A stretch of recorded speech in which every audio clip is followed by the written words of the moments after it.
The Republican presidential field is officially a two-candidate race, with Ron DeSantis dropping out just before the New Hampshire primaries.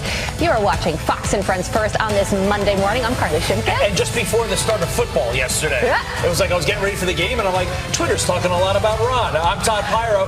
It appears this election is Trump's to lose, with DeSantis endorsing the former president, and 62% of DeSantis supporters saying Trump is their second choice over Haley in a new poll. Brooke Singman wrapping up the state of the race before polls open tomorrow. Hey, Brooke. Hey, you guys, that's right. Ron DeSantis says he didn't feel right asking his supporters to keep investing in him if there was no clear path for victory. DeSantis deciding to put his support behind Donald Trump, calling him a clear upgrade over Biden and the right candidate for the modern Republican Party. Listen. He has my endorsement because we can't go back to the old Republican guard of yesteryear, a repackaged form of warmed-over corporatism that Nikki Haley represents. After the DeSantis endorsement, former President Trump thanking the Florida governor for his support. Look, he worked very hard. It's a tough go, and he worked hard. His wife is a terrific woman. They both worked very hard, and he endorsed me. In dropping out, he endorsed me, so I appreciate that very much. Somebody said, what are you going to do with the name DeSanctimonious? I said, that name is officially retired as of this moment. We are retiring that name. Despite the kind words from Trump, sources tell Fox News that there was no call between the two men and no invite for DeSantis to come join Trump on the campaign trail just yet. Trump did tell me, though, that he was honored by the endorsement and he looks forward to, quote, working together with DeSantis to beat Biden. Now, Nikki Haley seemed to brush off DeSantis's criticism as she hosted a rally with Judge Judy, celebrating that the race is down to just her and Trump. Watch this.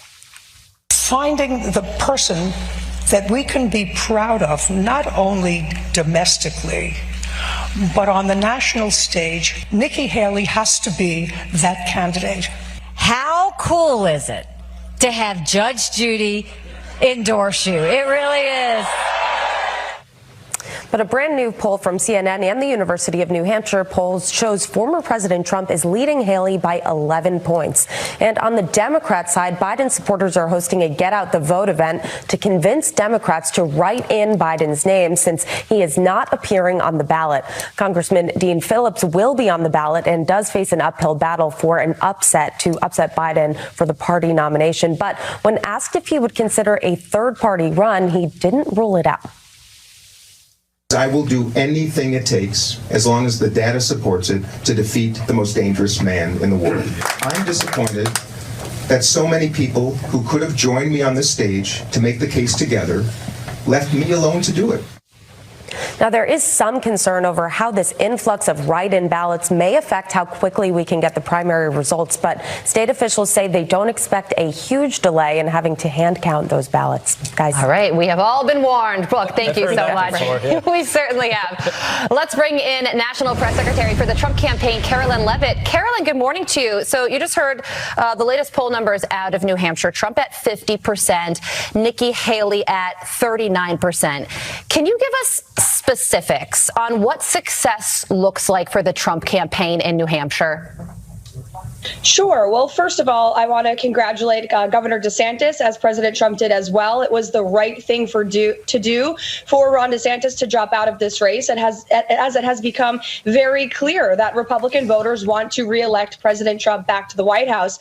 The only Republican in America who has not admitted that to themselves appears to be Nikki Haley, who is still parading around New Hampshire, even though she does not have a clear pathway to victory here, just like she did not in Iowa. That is because voters here in New Hampshire realize that Nikki Haley is more of a Democrat than a Republican. Her campaign is funded by Democrat donors. Her staffers are former Democrat lobbyists, and her campaign is specifically targeting formerly Democrat voters to turn out and vote in tomorrow's primary. Here at the Trump campaign, we are heavily focused on turning out Republican voters and common sense independents who want to secure our border, rebuild our American economy, reinvest in our domestic energy industry, history to bring down the cost of utility bills here in our great state and to also restore peace around this globe. And so there are not enough Democrats in this Republican primary tomorrow for Nikki Haley to be successful. So we're very confident that those votes from Governor DeSantis and also Vivek Ramaswamy will come over to President Trump. We encourage those voters to get out tomorrow to send a very clear and strong message, just like the people of Iowa did, that we will nominate President Trump as our Republican nominee. And let's turn away the page from this Republican primary so we can take the fight to our real opponent, who is Joe Biden and the Democrats that are destroying this country. Okay, but that said, Haley has not suspended her campaign as of yet. All eyes will be on her to see what she does after New Hampshire. But I thought our colleague, Kayleigh McEnany, who obviously worked with President Trump for a number of years, had a really great read on what happens next. Listen to this. That was definitely a conciliatory tone. It reminds me of his victory speech in Iowa, where he praised his opponents, praised his rivals. That's the kind of tone he will need for the next 9 months if he wants to prevail against Joe Biden. Where I think his challenge is, both here and going forward into a general election, is winning over the Nikki Haley voter, winning over the establishment voter, winning over the independent, which is why I think that vice presidential pick is so important. Okay, Caroline, so can Donald Trump win over that Haley voter, both in your state of New Hampshire and nationally?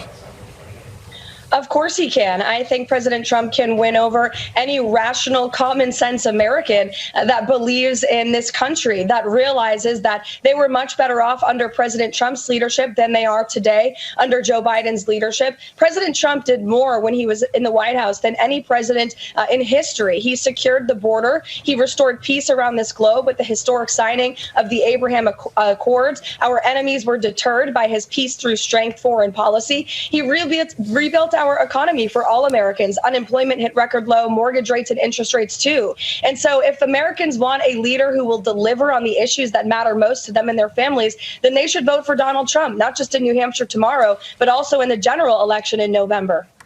All right, let's talk about the other side of the aisle. Wall Street Journal has an article out titled "Biden Has a Michigan Problem." And that is a big problem because, of course, this is one of the states that decides who the next president will be. Latest polling shows Trump at 47%, Biden at 39%. And then you have a lot of reaction coming in. Congressman Dan Kildee, Democrat from Michigan, says the numbers aren't where it should be for him. I told him, come to Michigan. We need you here. He said he would.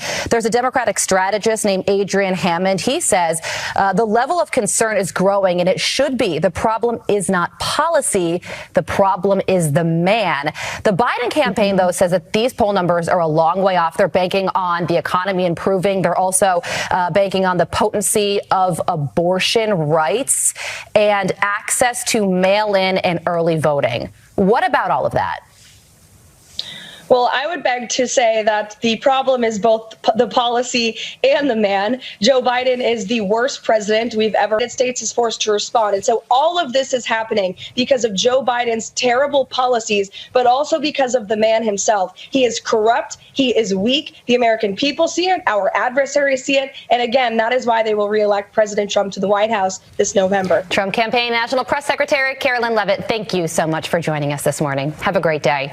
Thanks, guys. Let's keep on talking about President Biden. Check in on what he's been up to lately. Well, he just spent his 434th vacation day as president. Woo!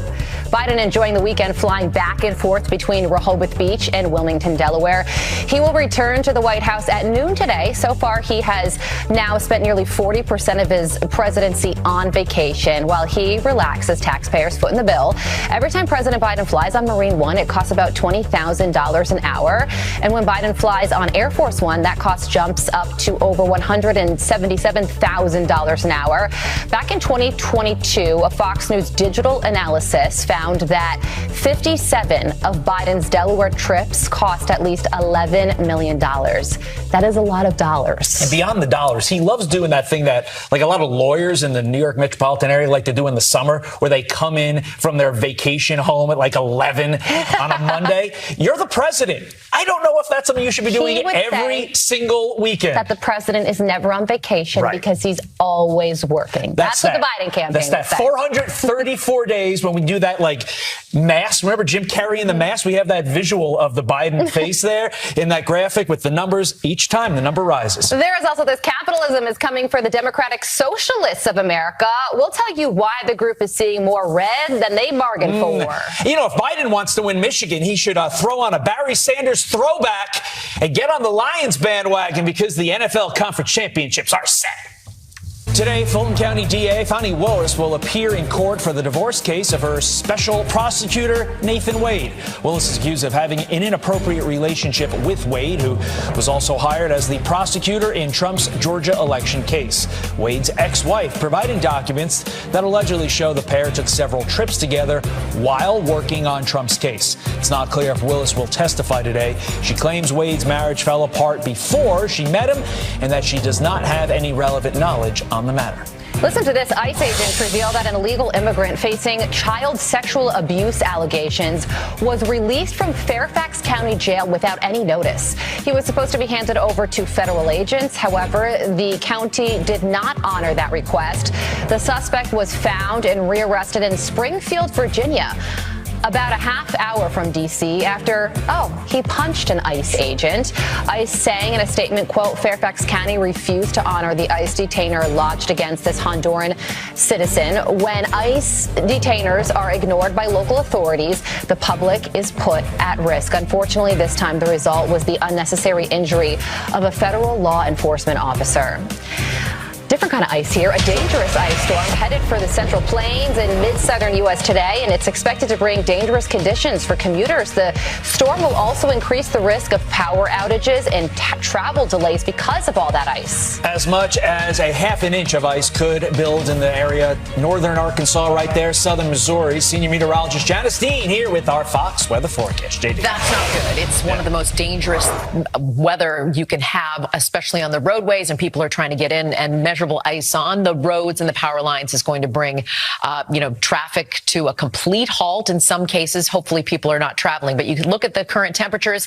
Yes, we're around the freezing mark for parts of the central and southern U.S., mainly a rain event for south central Texas. But look at the icing that is happening already for Oklahoma, Arkansas, up towards Missouri and Illinois. So this is going to be a dangerous situation. We have winter weather alerts for millions of folks, and then ice storm warnings for parts of eastern Oklahoma through Arkansas and then up towards Missouri. That means measurable ice on the roads and the power lines, and it could completely cripple traffic. So that's something we're going to watch. And then rounds and rounds and rounds of heavy rain for parts of the South and the Gulf Coast through Friday. We could get upwards of 5 to 8, even a foot of rainfall in some of these areas. So that's something we're going to have to watch because flash flooding is going to be a concern. So we're watching this storm across the central U.S. Look at the west. We've got very heavy rain for California, and then interior sections will get some snow, and then warmer temperatures for the eastern half of the country. We were into that deep freeze, and now we're going to see a significant warm up this week as we've got that jet stream. So much of the country is going to feel warmer temperatures. We are watching, of course, New Hampshire, temperatures above average for today, and then the chance of snow as we get into Tuesday afternoon for the southern part of the state. It is the primary day, and then into the overnight, that's where we're going to see a pretty good winter storm. So people got to get out early, vote early, because the snow is going to start to creep in around 3 p.m. We could see some icing as well. So that's something we're going to keep an eye on over the next couple of days. Looks how much snow fills in as we get into Tuesday evening. So that's something we're going to watch. Potential ice storm, heavy rain for the West Coast, a warm up for the East, and watching New Hampshire. Janice, I spent 4 winters in New Hampshire, not one snow day.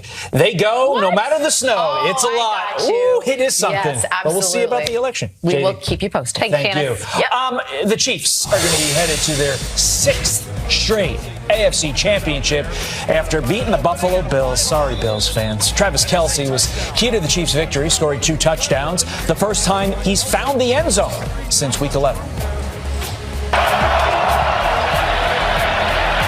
Second down, launched wide open. Kelce has the touchdown. Yeah, you might want to get a body on the old 87 there. He was wide open. Oh, body. Speaking of bodies, That's amazing. it's his brother. We should have had a disclaimer on that. Taylor Swift, Brittany Mahomes celebrating while that guy, a shirtless Jason Kelce, also cheered on his brother. It all came down to this. Bills kicker Tyler Bass, a chance to tie the game, send it to overtime. But as only the Bills can do, the kick went wide right. No, it didn't. Scott Norwood. Sorry, Buffalo. I didn't want to say that, but Matt made me. Chiefs win 27-24. I am rooting for you next year, Bills. I want you to. That's sad. The guy's crying. In Detroit, the Lions are going to their second NFC Championship game in history after beating the Buccaneers. Much on defense. Second and 2. Gibbs. Good move in the open field. Gibbs accelerates. Gets to the end zone. He's in for the touchdown. That's Jahmyr Gibbs. His TD putting it out of reach for the Bucs. Lions winning 31-23. That thud you heard was me jumping on the Lions bandwagon. I'm all in.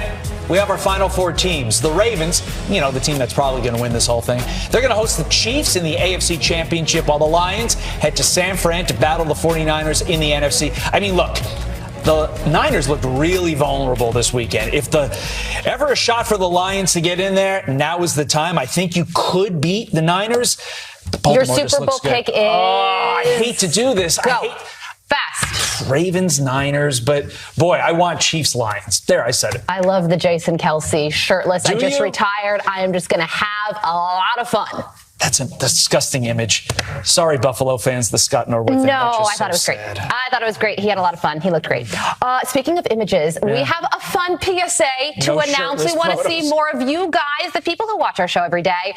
Send us a quick video of you saying your name, where you're from, why you're up early, and what you like about the show. You can email your videos to friendsfirst@fox.com. We look forward to hearing from you. Again, I don't want to see any Jason Kelce type photos. Carly, you're going to have to speak with her directly. The transgender golfer who just won a tournament aimed at elevating women's golf, responding to criticism, and has no regrets. Now this biological male could be on the verge of joining the LPGA Tour. Jack Brewer is here. And now is one step closer to winning or getting on the LPGA Tour. But this biological male is hitting back at critics saying, quote, "It's crazy the amount of misinformed hatred I have received so far today. All these people think I hit it 300 yards or even 280 yards. How about 250 on a good day? While this win was amazing, unlike every article is saying, I am incredibly far from the LPGA Tour with a lot of work to be done to possibly earn my way there one day." End quote. Jack Brewer is the CEO of the Brewer Group and a former NFL player. Jack joins me now. Jack, isn't this golfer kind of missing the whole point? Their performance is sort of irrelevant. How far they can drive is irrelevant. The fact of the matter is she calls it misinformed hatred to simply point out the biological differences between a man and a woman. What say you? You talk about having an ego, right? An ego is when you're edging God out and you're thinking about self. And that's exactly what this man is doing, not taking into account all the work of women who weren't born with the strength of the man. Women who work their entire lives in a sport that takes more concentration, focus, and dedication than almost any sport in the world. And so it's disgusting, and it's very hypocritical. It's hypocritical from people who claim that the world is against them, that claim that they're being hated on and being abused, when that's exactly what they're doing to so many that have worked so hard. I mean, it's disgusting as a professional athlete to even see that this is allowed. I mean, for leagues to allow this and for sponsors to continue to pour money into any sport that would do something like this. It's just a disgrace. Yeah, this league says it's all about fair competition, but Jack, I agree with you. I don't see how this is fair to the millions of women who want to get in and play this game and are going to be shut out by a dude. Meantime, an op-ed arguing for cutting DEI departments from state schools. Listen to this, quote, "If the salaries and funding for all DEI staff and programs at public universities were spent on scholarships, huge numbers of students could benefit. With so much money at stake, universities should focus on giving more students a better education at an affordable price, not politicize indoctrination at at a higher price. And look at these numbers. A Fox News review from 2022 found that the DEI VP at Maryland makes $358,000 a year. Provost, Virginia Tech, $351,000. The DEI VP at UVA, $340,000 a year. And they all have huge staffs. Jack, I love this idea. Getting rid of the DEI, giving it back to students and making this more affordable. What about you? I agree. I mean, Michigan just won the national championship, spends $30 million a year on DEI. I mean, these numbers are mind-blowing to think when you start looking into the neighborhoods and communities that we should be training these kids to go into and start to rebuild. They are just wasting so much money on promoting hate and division and separating people between, race and gender and all of that. And, a lot of these things we're creating around our nation, and this starts with this DEI. I get the opportunity to sit on multiple boards, help the community every day. I watch some companies who are looked at and harassed for not being fitting into the DEI mode when they do exactly the opposite of that. They're not promoting those who are empowering those that may have come from poverty, or those that are hiring from giving people second chances out of prison. Those are the type of situations that we should be talking about and promoting through our country, not dividing people just specifically off of the color of their skin. Diversity includes a lot of different things, and it's diversity of thought, where you're from, your culture. All of those things should count as diversity, but no, they limit it to things like race and gender, which I just think are absolutely wrong. Jack Brewer, thanks for getting up with us here on a Monday. We appreciate it. Great to see you as always. Hey, this is one of my favorite places. In-N-Out, the popular burger chain, closing down its location in East Oakland because the crime has just become too much for their employees and customers to handle. Cheryl Casoni from our sister network Fox Business is here with more. Hi, Cheryl. Well, good morning to both of you. Yeah, so for the first time in its history, In-N-Out Burger closing a store due to rampant crime. The location in East Oakland has seen car break-ins, property damage, theft, and armed robberies. That's according to a statement released by COO Denny Warnick, who said despite taking repeated steps to create safer conditions, our customers and associates are regularly victimized. This as crime in Oakland continues to surge. Robberies are up 38% year over year. Burglaries are up 23%. Police data recorded 1,335 incidents in that area. The store was busy. It was profitable. But it's too dangerous to be left open in that community. It's shutting down in March, guys. And when you're in those In-N-Out lines, they can be long and they try to move you in and out fast, no pun intended. But you're kind of vulnerable there. You can't move if you're in one of those drive-through lines. Somebody could just clip you and steal your stuff, and that's sad. Meantime, looks like the Democratic Socialists of America are running out of other people's money. So according to the New York Post, the Democratic Socialists of America are in financial trouble. The group, which in recent months has doubled down on anti-Israel, pro-Hamas protest, has seen a decline in revenue and in membership. One proposal under consideration would be, and this is a quote, to cut $500,000 from staff-related expenses. We will first ask for volunteers from both director level and bargaining unit staff to have their position cut and receive severance. If necessary, we will then explore initiating layoffs, according to the DSA union's contract. So remember, this group, they doubled down on a strategy of anti-Semitism, which appears to be one of the main reasons that they're in this financial hole that they're now facing. These protests, as you know, they're very organized and they're spending money on them. People are, we talk about it all the time. Are they being paid to be out there? Yeah, they're losing money. They're also losing members. John Fetterman just did an interview, said the Democratic Socialists, I didn't leave them. They left me. They are too far left. He now wants border security. As Joe Concha always says, play stupid games, win stupid prizes. Cheryl, thank you. A Fox News alert now. The military is ending its search for 2 Navy SEALs missing in the Gulf of Aden. Congressman Michael Waltz is here to react to that breaking news out of the Middle East. Alert: 2 U.S. Navy SEALs now presumed dead. Search for them called off after they went missing on a mission to secure weapons being sent from Iran to Houthi rebels. This is the news that nobody wanted to hear. Trey Yangst is live in Tel Aviv with the details this morning. Trey, good morning. Yeah, Todd, Carly, good morning. A very sad update. After a 10-day search, the 2 missing Navy SEALs have been declared dead. According to U.S. Central Command, a joint operation, including the United States, Spain, and Japan, searched 21,000 square miles of ocean looking for the SEALs. The pair did go missing on the 11th of January during an operation off the coast of Somalia. They were part of a nighttime commando team that was attempting to board a small boat in rough seas. One fell into the water and the other went after him. The boat they were trying to seize was filled with Iranian weapon components for ballistic and cruise missiles headed for Yemen. In a statement today, CENTCOM Commander General Michael Kurilla said, quote, "We mourn the loss of our 2 naval special warfare warriors, and we will forever honor their sacrifice and example.